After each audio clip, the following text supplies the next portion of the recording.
Cashflow Diary Podcast, episode 441. Welcome to yet another exciting episode of the Cashflow Diary Podcast, the podcast that teaches you insider tips, tactics, and strategies for creating leverage streams of cash flow into your life. Learn from top-performing entrepreneurs, business owners, investors, and thought leaders from across the globe as they share their secrets to success.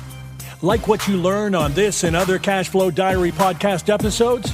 Go to learninvestingnow.com and sign up to receive powerful tips and information that will help you succeed as an entrepreneur and investor.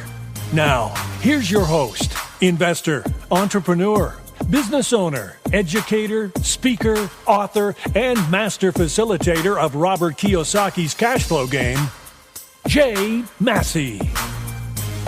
All right, ladies and gentlemen, welcome to another episode of the Cashflow Diary Podcast. I am your host, Jay Massey, and I'm glad that you're here today because, there's a business out there for nearly everybody. And some of the things that each of us that we might be absolutely afraid of, someone can totally build a business around. And I know right now you're probably wondering, what is Jay talking about? Well, I am talking about needles. What do I mean by needles? I'm saying things like tattoos. I have no capacity to even sit in the room when someone is getting a tattoo, yet some of my friends have them, my wife has them, and today we have someone who you could say would be the tattoo millionaire. In fact, he's written a book about it, and what's amazing to me is if you take a gander at his website, you'll see some amazing artwork. It's just become something completely different, and I just love it when we get to talk to artists who find a way to use their passion, turn it into a business. So I know you and we're going to have some fun today. We're going to learn a lot because we're going to be listening to none other than Sean Dowdell. He is the founder of Club Tattoo and the author of the book, Tattooed Millionaire, Building the Club Tattoo. Darn it, we're going to have to edit that. 1 second. What happened? Hold on 1 second. Just had a technical boo.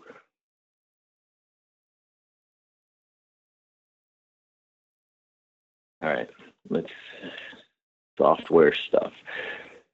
Okay, so we are going to pick up right at Sean Dowdell, just so that you know. Here we go. I have with me today none other than Sean Dowdell. He is the founder of Club Tattoo and the author of Tattooed Millionaire, Building the Club Tattoo Empire. What does that mean? How does that happen? I don't know about you guys. Here's what I know. I know that we have learned so much from every type of entrepreneur that we've ever had here. And what I'm excited about is to hear how an artist turns their art into a business. Sean, you there? Yes, I am, Jay. Thanks for having me on the show. I appreciate it. I'm glad that you are here, sir. You work in a very unique space that honestly causes me all kinds of anxiety just when I think about it, because I just couldn't do what you do, man, to be honest. It's really hard. Well, but I'm glad you do it. And go ahead. I said it's not for everybody. I understand that. Yeah, I get that. So this being your first time here, I got to ask you the same question that I tend to ask everybody. You ready? Sure. All right. I tend to look at today's entrepreneurs a lot like yesterday's superheroes. Batman, Robin, Wonder Woman, etc. Because I think entrepreneurs and superheroes have a ton of things in common. Chief among them is the fact that as an entrepreneur, occasionally I can envision myself flying around town, maybe even getting dressed up, wearing capes and tights, saving our customers from themselves in various different forms. Also, like a superhero, an entrepreneur has a beginning. So if you think about a superhero, say, there was just a kid going to school, trying to get good grades, taking some photos, making sure he had some pizza money, maybe take a girl out on a date or so.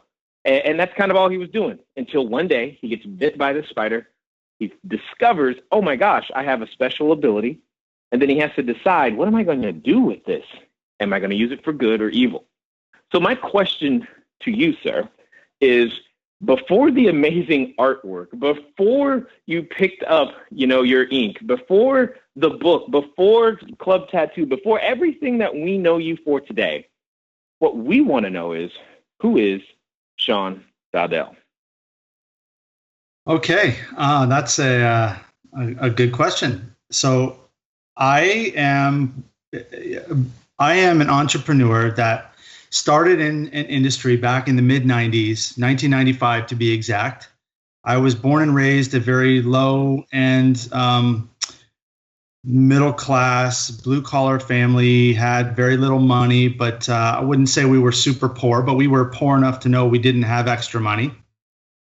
Grew up, was not a stellar student in high school. I was an accelerated student early on in my elementary and pre-high school, and then lost interest in high school and did really poorly.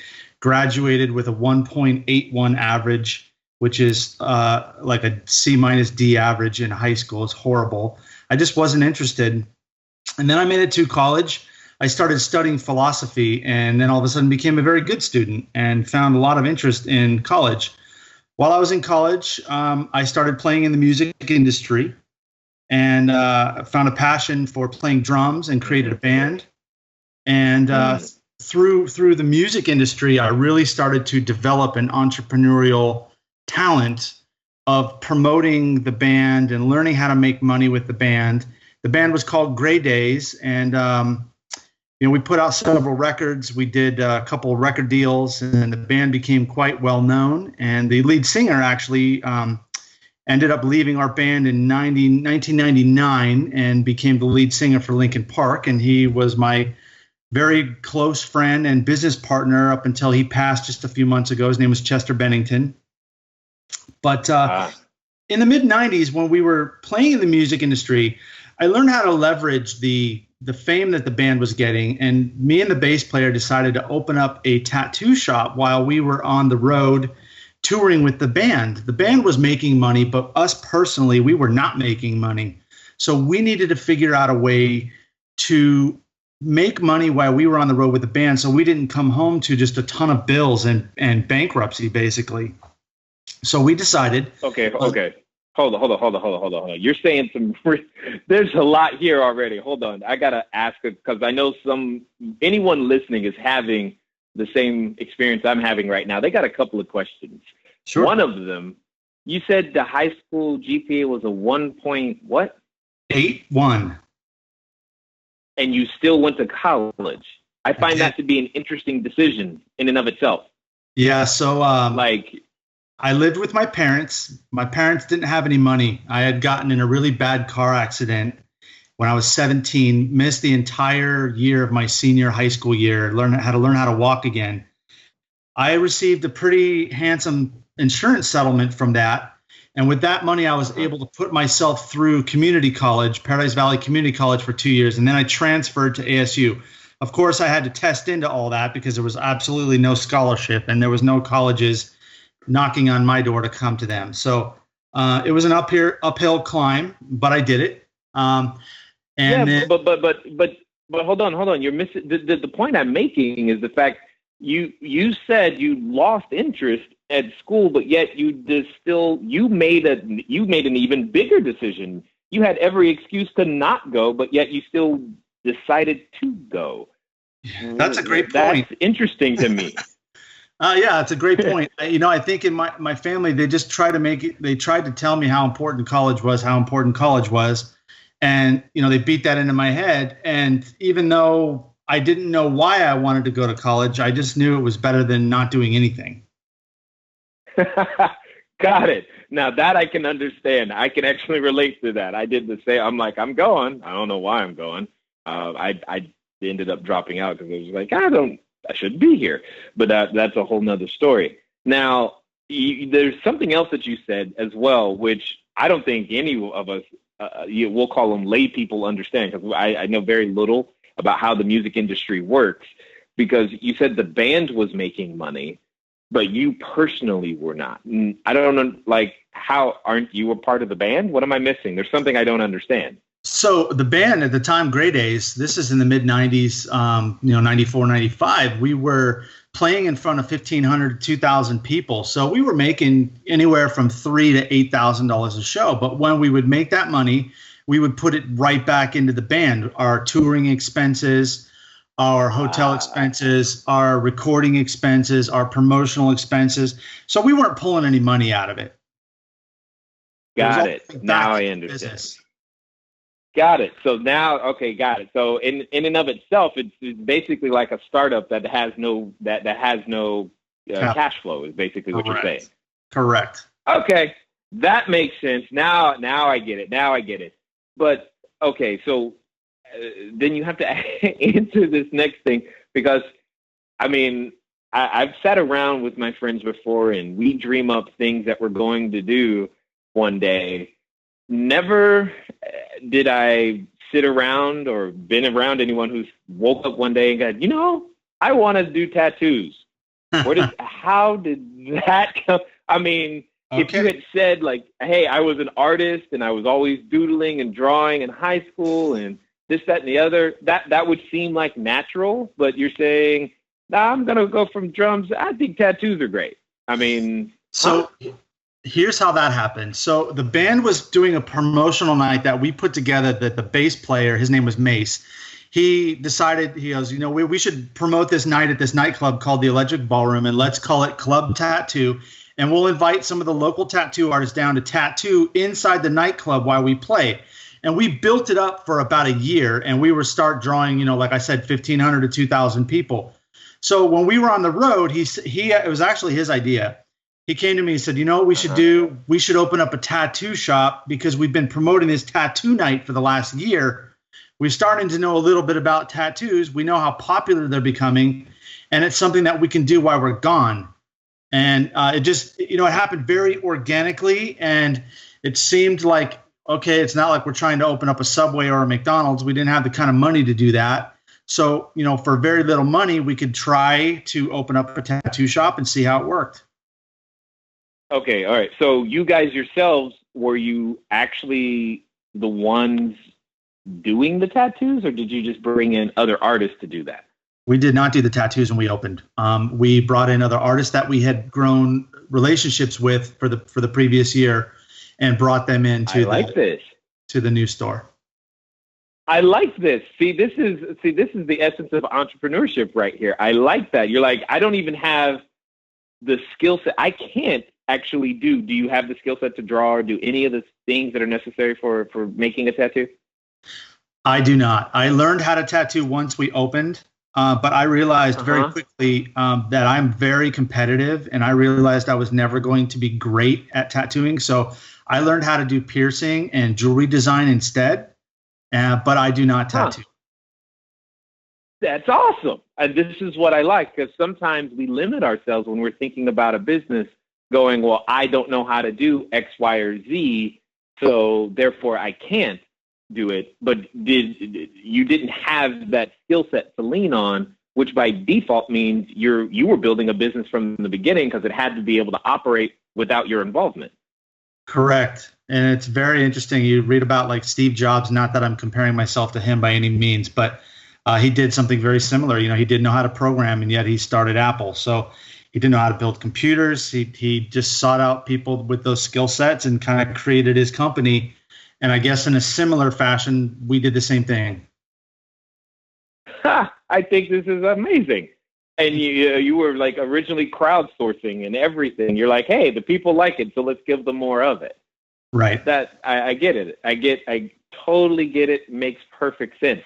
So what was that like, finding the artist, putting it, building it, bringing it all together and making it happen? So originally the bass player and I were going to be partners in the studio together. We were both supposed to put up about $8,000 each. He got a loan from his father. He was very irresponsible and went out and bought a new Harley with the money rather than put it into the company. So we started off very crippled. I put my money into the business like I said I was going to. He did not. So needless to say, our business partnership only lasted about 2 or 3 months before I had to buy him out and just remove him from the equation, because he was crippling us on many fronts. still friends of mine. And then we played in the band for years after that. But as business partners, we were not meant to be together. So I went alone on that one. And as far as finding the talent, that was the easy part because we had made so many relationships from promoting the night.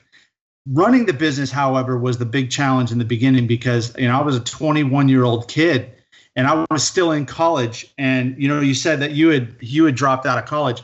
I was in my senior year at Arizona State University with only 6 credits left to go to get my BA. And I ended up having to drop out as well. Just due to time constraints, I was still waiting tables at a restaurant to supplement my income. I was still touring in my band. And I had just opened up a business and I was trying to go to school.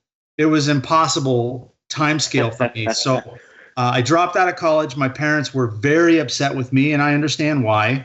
When in the 90s, you tell your parents you're going to open up a tattoo shop, they thought it was the dumbest idea ever. But at the same time, they said, you know what, you're an adult. You got to figure out what you want to do. And that's, without taking chances, you're never going to get anywhere. So, they thought it was stupid or crazy, but at the same time, they did give me a little bit of enough rope to hang myself, so to speak.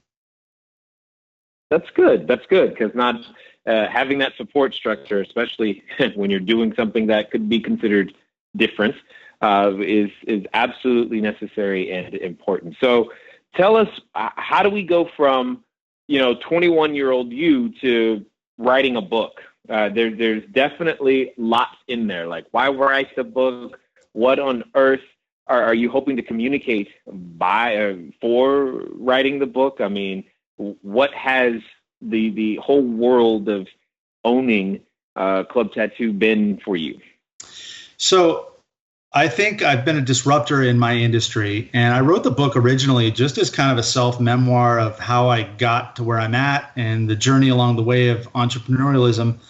I ended up getting a publishing deal, which I did not expect, and now it's kind of culminated in something completely different and bigger.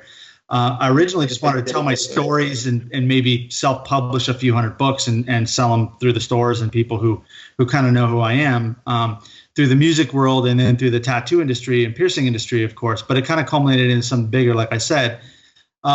What the book kind of is about is I talk about, what we talked about at the beginning, how I grew up, how I went to college, how I spent time in the music industry and how I started Club Tattoo. But then it goes into me leaving the band and how the band broke up and how Chester went on to his mega fame that he endured with Linkin Park and how we stayed friends and then eventually became business partners in Club Tattoo again. And my wife was a big part of my journey. Only after a couple of years of having Club Tattoo and running that, she came into the business as a partner with me.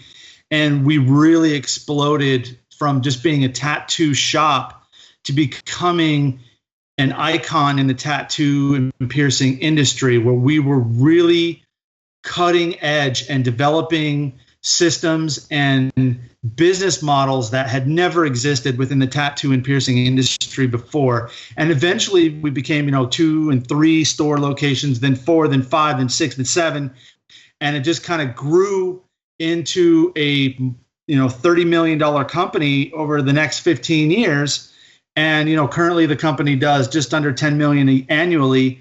And there's not really a global tattoo and piercing brand like Club Tattoo. So we've really innovated and disrupted the industry. And that's really where the book goes. And then I talk about failure and how to deal with failure and how to understand why you failed, how not to do it again, how to learn from it, and to really call it what it is. One of the things that bothers me. Whoa. Hold on. You did it again. You keep doing this. You keep dropping so many great things all in one sentence. And I'm just like, no. I gotta ask some questions real fast. Sure. Okay. I just want to make sure I heard some things correctly, first of all, because you're saying things that are actually blowing my mind. Again, I'm an outsider looking in, because when the doctors, if I go to the doctor to get a shot and he pulls out a needle or she pulls out a needle, what ends up happening is I faint. That's literally how it goes. So the idea of understanding your world right now is like, what? I just want to make sure you said $10 million business in just tattoos? Seriously? Hello there, entrepreneur. This is Jay Massey. I know that if you've ever gone over to the site, cashflowdiary.com, you may have asked yourself, where on earth do you get a domain name from? Especially as you are beginning to build your bigger, better, badder business, you need a web presence. You need the email address. You need a way for people to contact you electronically so that you can stop doing the @gmail.com game.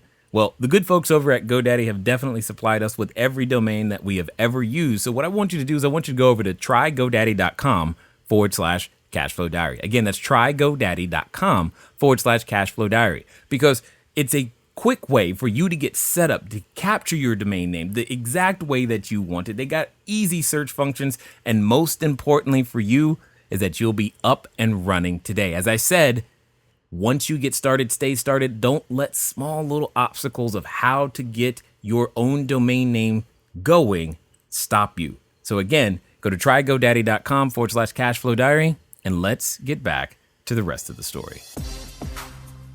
Tattoo and piercing and jewelry, and that's annually. Wow. No, I get it. I think that's amazing. And forgive my ignorance, but how much is a tattoo? So they vary all over the place. So what I would say our shop minimum is $100, but that's basically for like a little tiny heart on your wrist or something like that. Most tattoos average about $350 at Club Tattoo. We're above the national average by about 30%. We're a high-end luxury premier brand. So you pay a little bit more for the sterility, for the trust factor, knowing that you're going to get quality work. Same with our jewelry. We carry the world's largest selection of gold and diamonds and titanium. So we're a very high-end studio. So our averages are a little bit higher than the national and global averages. Interesting. Okay. Got it. Totally understood. So do you, and just because I want to understand, is this all out of multiple, how many locations? We currently have 6 studios, but we're looking to expand 10 more in the next 2 years. Wow. Okay. Awesome. So that's amazing. So then in the process of growing Club Tattoo, you've had to deal with how do you duplicate? You have a great location, like location number 1. You're like, ooh, this is going well, so let's go to location number 2. But then you have that growth process where you go through systems aren't quite working the same, and you've got to figure that out. Is this where some of the concepts and thoughts around failure came in for you? Oh, without a doubt. The systems that we eventually integrated into our actual business model happened quite by accident and actually by necessity. Store number 2 happened out of planning for failure. Our original location was doing very well. I'd never even thought about doing a second store. Back in 2001, the city of Tempe, Arizona, actually fought to get a light rail system put in. It's an above ground train system. And it was basically going right. It was going to be put right in front of our store. So I fought that for about a year, and I ended up losing. Of course, you don't really win fights against the government. And so we had planned. We knew when they started the construction, it was going to last about 3 years, and we knew that it was going to put us out of business because the traffic on the street would have went from 40,000 cars a day to virtually none. So we went and looked for a second location to hopefully move our first location to. Once we opened the second studio, we had opened in such an amazing location that it actually worked like an integrated circuit. And all of a sudden, the second location became so busy, we had to transfer overflow business back to the first location that people could barely get to. But they would go because they wanted to get work, and the second location couldn't get them in. So once we realized that business model worked, we figured out our actual systems and wrote them down, started creating our actual business model so that we could duplicate it. I like that because, see, there's a lot of us as entrepreneurs, we feel like we have to, before we even start, we got to write all of those things out. What I'm hearing is we, for lack of a better word, flew by the seat of our pants, figured it out as we went, built the SOPs, standing operating procedures, and what it is that was going to take to be successful. only in response to understanding what our own success even look like. Because it sounds like you guys, you just let your customers tell you, and you took clues from them. That's exactly right, Jay. And quite honestly, I couldn't have done that without my wife's involvement, because she's the one that made me understand how important it was to develop these systems in writing. You know, I had always gone by the seat of my pants and done just kind of what popped in my head. The problem with that is the people around you, the people that you're leading, don't have a template to work off of if everything is in your mind. So if you can give them some standards to live up to that they can see, touch, and feel, it's a completely different ballgame. All of a sudden, your business can roll on without you even being there once you get it to that point. And that, to me, was the real key to our success, was understanding those systems and making sure that the people running our companies could run them without us standing over them. And once we were able to develop that, then we could multiply. I think that's amazing, because you and you know, they say that oftentimes the goal is to marry someone or be in a relationship with someone who has skill sets that are opposite yours. It sounds like this is very, very true in your case. And at the end of the day, when it comes down to it, when you're trying to build that core team for the business, what was that process like? How did you, because there's a number of entrepreneurs who have trouble entrusting their baby to someone else. But if you've made it to 6 locations, we'll call them 6 children that are out there that are more or less running without mommy and daddy, you know, watching over them. Yeah. So, you know, we've actually had 10 studios total. We've sold some off and closed some locations due to, leases being up or what have you. So the 6 current that we have, it was a very, very painful process for me to entrust my partner with what I thought was my vision. But it's, you know, after 23 years in business, I come to realize that it's our vision. Yeah, I was the founder and it was my baby at first, but what it is today is definitely because Thora and I have brought it to that point, and not just myself. So it took me years, and there were lots of fights, and working with your spouse is not something I would absolutely not recommend doing, because it can destroy your marriage. And we have had some very rough ups and downs, you know, through that process. Right. But eventually we've become very strong together. Thank God we made it through it. But I'm not gonna lie and say it was easy. It was very difficult to let go of the reins and learn how to trust my partner. And it's been the best decision. And, you know, at times I still have trouble doing that, but we've really learned to trust and respect each other's roles in the company now, and let each other do what each is good at. Yeah, I get that. I get that 100%. So that's amazing. So before I go too much further, for those that have listened this far and are excited about what they're hearing and hearing how you've grown organically, et cetera, what's going to be like the best way for them to find out more, maybe even grab a copy of the book and see what you guys are up to? So they can get a copy of Tattooed Millionaire, Building the Club Tattoo Empire on Amazon, Barnes & Noble. You can visit clubtattoo.com or SeanDowdell.com if you'd like to order it through those channels. You can find it in bookstores. Basically, if you just do a search for it, you'll find it. Totally understood. Now, there's something that you're known for, because you I think you alluded to it earlier, because you said the word disruptor. Now, that's normally a word associated with a technology company, but yet somehow in general, you've managed to use technology, and if I may say, in a business that's probably not known for technology. You want to elaborate a little bit on that? Yeah, so I actually have a couple of patents, one for jewelry design, and the second one in the technology field. I actually patented a piece of software that we developed specifically for Club Tattoo, and it's called Interactive Tattoo. Something that a lot of people would expect to find when they walk into a tattoo parlor, and we are not a parlor, but when you walk into a tattoo parlor, you'll see artwork all over their walls, and it's called Tattoo Flash. And that's a very typical look for a tattoo shop. When you walk in, you see the different designs of tattoos all over the wall, and you kind of pick something off the wall. We wanted a much more upscale feel. So back in 2006 and 7, I partnered up with a friend of mine named Kristen Davis, and we developed a piece of software that was a touch screen interface and basically took the Google image model and reverse engineered the way that look and felt to the user, that they could come into our store, see, it would look like a very beautiful salon or upscale, Chanel or Louis Vuitton type atmosphere, very upscale.